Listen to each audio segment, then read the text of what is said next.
Donc j'interviens ici en tant que représentant d'Intermarché, qui est un groupe de distribution française, alimentaire et non alimentaire, et en tant qu'acheteur de café vert. Donc Geprocor, société dans laquelle je travaille, est une filiale rattachée à Etenopor au siège à Paris, et qui centralise les imports alimentaires du groupement Intermarché. Donc outre le café vert, nous traitons également pour le compte d'unités de production du groupement Intermarché de produits tels que des épices, les poivres, des légumes secs, du riz exotique. En 1997, Intermarché, au travers de son département boissons chaudes, a initié une démarche qu'on peut qualifier d'originale au sein de la distribution en décidant d'acheter lui-même et directement son café vert à l'origine. Cette volonté de maîtriser l'amont était motivée par, premièrement, le désir de maintenir des standards de qualité élevés par rapport aux marques nationales pour nos propres marques. Ensuite, on désirait acquérir une certaine expertise du produit en traitant directement avec les producteurs et exportateurs à l'origine et on voulait essayer de maintenir des coûts de production compétitifs. Troisième motivation, c'était celui d'avoir une meilleure vision globale du marché et une meilleure sensibilité au marché également. Et enfin, la quatrième motivation, c'est le désir de garantir la traçabilité de nos PNM, si possible du caféier jusqu'à la tasse, en répondant aux préoccupations des consommateurs qui sont de plus en plus exigeants sur la qualité et l'origine des produits achetés. Alors aujourd'hui, nos PNL café vert représentent plus de 28% de nos ventes de café torréfié en volume. Intermarché, qui possède donc 40 usines en propre, plus de 40 usines, est considéré comme un des leaders européens en marque distributeur. Je vais simplement brièvement vous dire que nous, acheteurs de café, nous attendons de nos fournisseurs, d'une part au niveau de leurs prestations et d'autre part au niveau du produit lui-même. Alors, donc, en premier, nous attendons donc de la part de nos fournisseurs de la qualité au niveau des prestations de leurs services.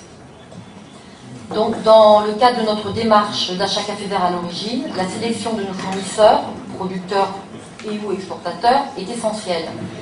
Ces fournisseurs doivent répondre à des exigences qualité, commerciales et morales, exprimées au travers d'un cahier des charges et d'un code de bonne pratique. Parmi les critères définis dans ces cahiers des charges figurent, d'une part, des critères de qualité globale, propreté des lieux, entretien correct des équipements, un niveau d'hygiène suffisant. Deuxièmement, un critère majeur, la traçabilité. La traçabilité mise en place par le fournisseur. Elle pourra permettre par exemple de suivre le traitement du café depuis sa parcelle d'origine jusqu'à sa mise en silo ou en sac. Il inclura des infos telles que la durée, la température du séchage, la date de mise en silo, les différents contrôles de tasse au cours de l'élaboration du produit. Enfin, un autre critère, les différents plans de contrôle de pesticides et OGM mis en place par les fournisseurs.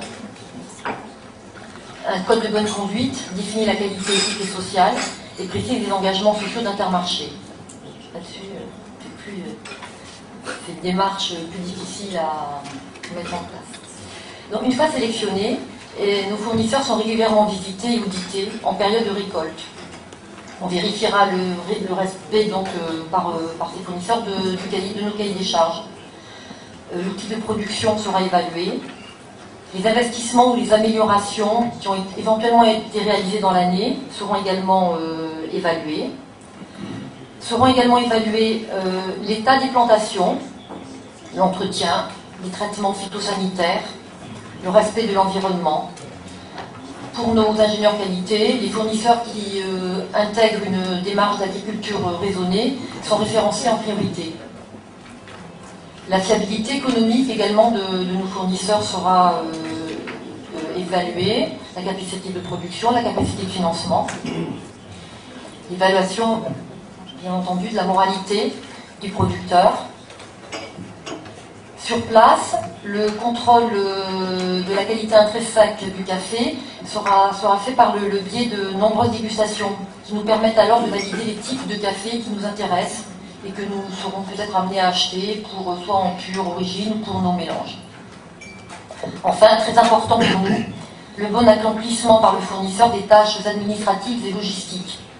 La rédaction, l'envoi dans les bons délais des documents, Le respect évidemment des périodes d'embarquement figurant au contrat, qualité de l'empotage, l'habillage des conteneurs, quand le café est embarqué dans des zones, des régions très humides, la présence dans de dessicants, l'arrimage des sacs qui doit être correctement effectué, évidemment le comptage des sacs. Enfin, il y aurait d'autres critères à souligner. Et après donc avoir parlé de la qualité des prestations de nos fournisseurs, enfin des fournisseurs, je parlerai brièvement de nos exigences en termes de qualité produit intrinsèquement. Donc, pour nos ingénieurs qualité, il y a deux principes essentiels auxquels ils ne dérogent pas.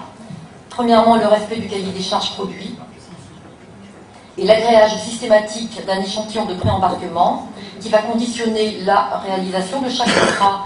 Et par exemple, parmi l'Assemblée, il y a Robert Lampieux avec lequel nous sommes amenés à travailler de temps en temps, et il est au courant de nos procédures et nos exigences en matière d'agréage. Alors, en ce qui concerne le respect des cahiers des charges produits, nous avons défini un cahier des charges avec des spécifications techniques et organoleptiques pour chaque type de café acheté. Le fournisseur qui accepte le cahier des charges s'engage à le respecter.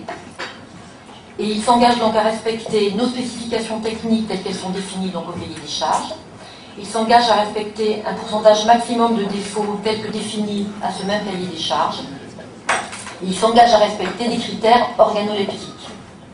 Alors parmi les spécifications techniques vont figurer l'origine du café qui doit être tracée, le marquage des sacs qui continue la traçabilité, comme nous l'a bien rappelé notre ingénieur qualité, l'année de récolte, le type de café qui doit correspondre à la qualité achetée, le poids des sacs, les sacs doivent être bien fermés, correctement cousus, il ne peut pas avoir de problème à l'arrivée, la répartition des cribles, l'absence de matières étrangères, plastique, métal, cailloux, l'absence d'odeur défectueuse, terre, hydrocarbures, mais André Rocher cet après-midi complétera bien mieux que moi qui ne suis que le représentant du ingénieur qualité.